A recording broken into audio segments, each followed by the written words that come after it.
Hello students, तो अपने lecture को आगे बढ़ाते हैं। जैसा कि हमने लास्ट लेक्चर में देखा था कि लाइफ प्रोसेस हमने चैप्टर स्टार्ट कर दिया था और उसमें मैंने आपको लिविंग बीइंग्स के बारे में बताया था, नॉन लिविंग बीइंग्स के बारे में बताया था।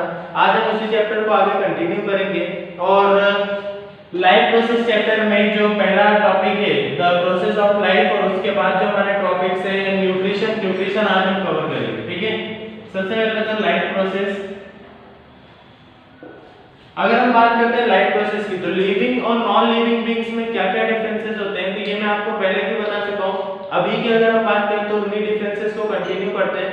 मैंने आपको बताया था कि जो लिविंग है, जो सजीव है, उनमें क्या होगी, ग्रोथ एक ऐसा फैक्टर है, बढ़ने की जो क्षमता होती है, ग्रोथ एक ऐसा फैक्टर है जो कि क्या है, किसी भी लिविंग बीइंग में वो पाया जा सकता है। ठीक है, अगर मैं ग्रोथ की बात करता हूँ तो मैंडेटरी है, ये जरूरी है कि हर एक लिविंग बीइंग जो होगा वो क्या करेगा, ग्रोथ करेगा, लिविंग बीइंग। और यहां पर मैं कर देता हूं नॉन लिविंग बीइंग। तब देखो लिविंग बीइंग की अगर मैं बात करता हूं, लिविंग बीइंग जितने भी होंगे, सजीव जितने भी हैं वो सब क्या करेंगे, यहाँ पर ग्रोथ करेंगे। तो यहाँ पर ग्रोथ जो होगी वो हर एक पॉइंट की, हर एक लिविंग बीइंग की होगी ही सही। नॉन लिविंग बीइंग में क्या होता है, जो निर्जीव होते हैं, निर्जीव जो होते हैं ऑब्जेक्ट्स, उनकी कभी भी ग्रोथ पॉसिबल नहीं होती। मैं ये नहीं बोल सकता कि ये मार्कर जो अभी इतना छोटा है, ये थोड़े दिनों बाद या फिर थोड़े साल बाद जब मैं देखूंगा इसको तो ये और ज्यादा बढ़ जाएगा, ऐसा पॉसिबल नहीं है। तो क्या होता है, नॉन लिविंग बीइंग की कभी भी ग्रोथ नहीं होती, जबकि लिविंग बीइंग्स की अगर हम बात करते हैं तो इनकी ग्रोथ क्या है, वहां पर होती रहती है। अब ये ग्रोथ तीन टाइप की हो सकती है, या तो ये ग्रोथ हो सकती है फिजिकल, या तो हो सकती है बायोलॉजिकल, या तो हो सकती है फंक्शनल।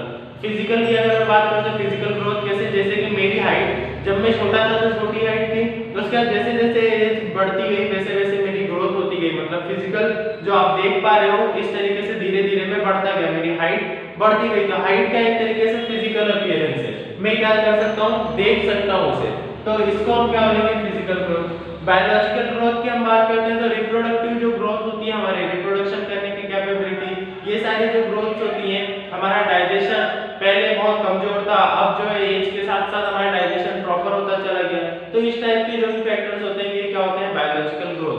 फंक्शनल ग्रोथ में हम देख सकते हैं कि किस तरीके से हम फंक्शन कर रहे हैं।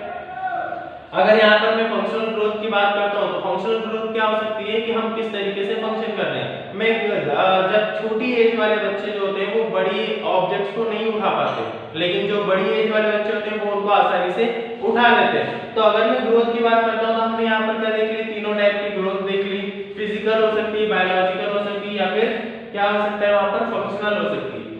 लिविंग बीइंग्स की अगर हम बात कर रहे हैं तो उनमें इन तीनों टाइप की ग्रोथ पाई जाती है। अगर मैं ह्यूमंस की बात कर रहा हूँ या फिर एनिमल्स की भी बात कर रहा हूँ तो उनमें क्या होगी, ग्रोथ पॉसिबल है। ठीक है, लेकिन नॉन लिविंग बीइंग में कभी भी ग्रोथ पॉसिबल नहीं है। तो ये एक ऐसा फैक्टर है, ग्रोथ एक ऐसा फैक्टर है जो कि क्या करता है, लिविंग बीइंग की एक अलग पहचान बनाता है नॉन लिविंग बीइंग से। और भी कई सारे फैक्टर्स हैं, जैसे कि रेस्पिरेशन, हम सांस ले सकते हैं और नॉन लिविंग बीइंग सांस नहीं ले सकते हैं। लेकिन रेस्पिरेशन की भी अगर हम बात करें तो प्लांट्स तो रेस्पिरेशन नहीं कर सकते, प्लांट्स क्या करते हैं, फोटोसिंथेसिस करते हैं। ये सब अभी हम आगे पढ़ने वाले हैं। ठीक है, तो आई होप लिविंग बीइंग्स का जो भी ये टॉपिक है, ग्रोथ जो फैक्टर है, वो आपको अच्छे से समझ में आ गया होगा। अब हम चलते हैं अगले टॉपिक की तरफ, वो क्या है हमारा न्यूट्रिशन। ठीक है, न्यूट्रिशन जिसे हम क्या बोलते हैं, पोषण। बुक में जो लिखा हुआ है, जब हम टहलते हैं या साइकिल की सवारी करते हैं तो हम ऊर्जा का उपयोग करते हैं। उस स्थिति में भी जब हम अपनी आभासी क्रियाकलाप नहीं कर रहे होते, हमारे शरीर में क्रम की स्थिति के अनुरक्षण करने के लिए ऊर्जा की आवश्यकता होती है। वृद्धि, विकास, प्रोटीन संश्लेषण आदि में हमें बाहर के सभी पदार्थों की आवश्यकता होती है। यह ऊर्जा का स्रोत तथा पदार्थ जो हम खाते हैं वह भोजन है। क्या होता है यहाँ पर, न्यूट्रिशन की अगर हम बात करते हैं तो न्यूट्रिशन किसे बोला जाता है, तो सिंपली जैसा वहां पर लिखा हुआ है वो आपने पढ़ा होगा।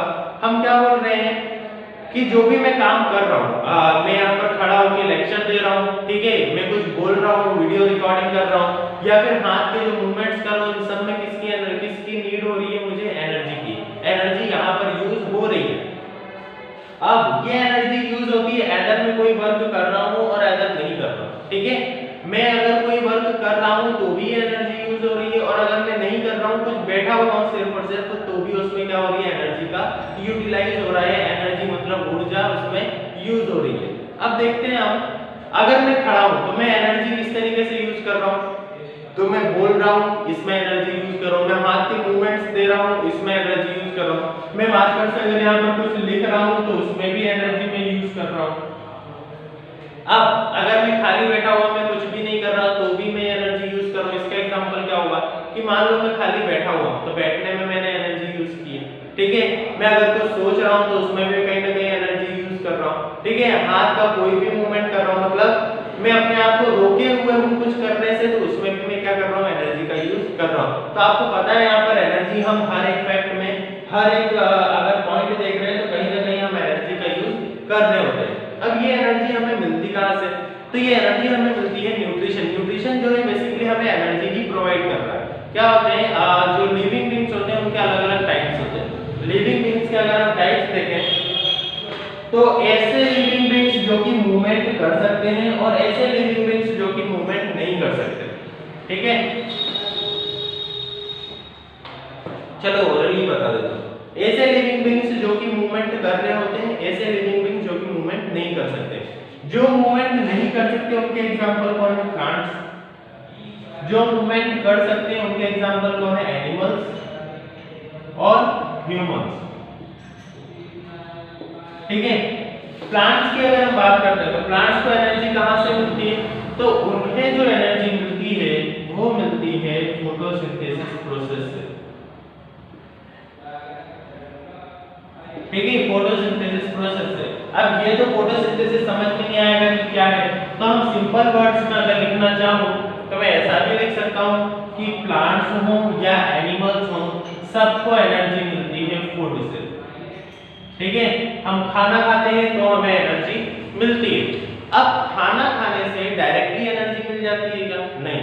तो खाना खाने के बाद उसी खाने को ब्रेक किया जाता है सेवरल कंपाउंड्स में, जिन्हें हम विटामिन्स बोलते हैं, जिन्हें हम प्रोटीन्स बोलते हैं, इस तरीके के कार्बोहाइड्रेट्स बोलते हैं। इस तरीके के बहुत सारे कंपाउंड्स होते हैं जिनमें इस खाने को क्या किया जाता है, ब्रेक किया जाता है।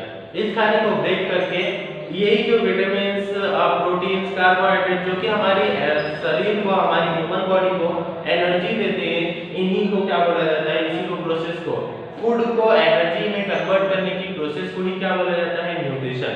खाने को ऊर्जा में कन्वर्ट करने की, परिवर्तित करने की जो विधि होती है उसे ही क्या बोला जाता है, पोषण बोला जाता है, ठीक है। अब आपको समझ में आ गया होगा कि पोषण में हम यहाँ पर किसकी बात कर रहे हैं। अब जो न्यूट्रिशन होता है, जो न्यूट्रिशन को ही पोषण बोला जाता है। न्यूट्रिशन जो होता है वो दो टाइप्स का होता है। न्यूट्रिशन की अगर हम बात करते हैं तो वो दो टाइप्स का होता है, ऑटोट्रॉपिक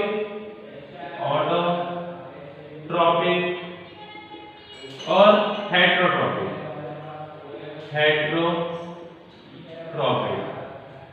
ठीक है, ऑटोट्रॉपिक और हेटेरोट्रॉपिक ये दो टाइप्स का क्या होगा, हमारा न्यूट्रिशन होगा।